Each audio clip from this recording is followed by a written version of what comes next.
think if you look into somebody's eyes, I think you can tell if he's telling you the truth or not. Body language says a lot. You know, some people are just really good at feeling things out. I know if someone's telling me the truth when I look into their eyes and I see that there's good intention. And I use my logic to work out if it's true. I learned that people are not always what they seem. You don't always know when someone's telling you the truth. There are a lot of really good liars in the world. Well, they've tried like lie detector tests, but they apparently don't 100% work. How do you know someone is telling the truth? You just have to trust them and hope that they really are telling you the truth. You know, track record of that person telling you something.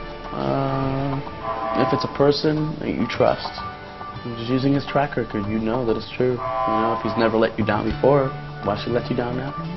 You know someone's telling you the truth is if they're a person of truthful manner, person of respect, and they seem to have no reason to not want to tell you the truth.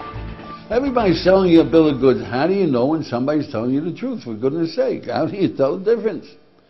So this is so fundamental that we teach it to our children before they're 3 years old. How do you teach children before they're 3 years old? Well, the only way you can teach, you can't talk a philosophical discussion with a 3-year-old, but what you do is you tell them a story. And that story, you hope, will put a building block into their mentality that they'll be using the rest of their lives. Now, you know stories that are told to children from the Western world, the Western consciousness story. So I'm sure all of you have heard of Little Red Riding Hood.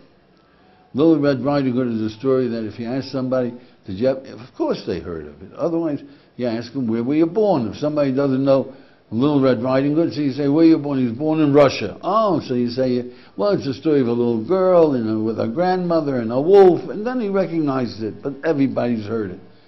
So we, the Jewish people, we had stories that were called Jewish consciousness stories.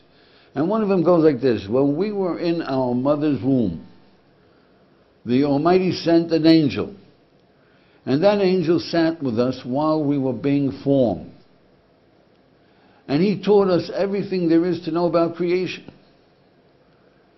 And you understand, an angel, their reputation is they get the job done. You might be a poor student around here, but in your mother's womb, that angel, he does the job. And you know it letter perfect from A to Z. Then just before you're born, the same angel, he touches you under the nose, ding, and you forget it all. All that work, one touch, and you forget it all. Now these stories, you see, carry an impact. You've heard the story of Little Red Riding Hood when you were young. Imagine bringing yourself back when you were 3 years old. You hear the story of Little Red Riding Hood. I mean, you believe these stories, right?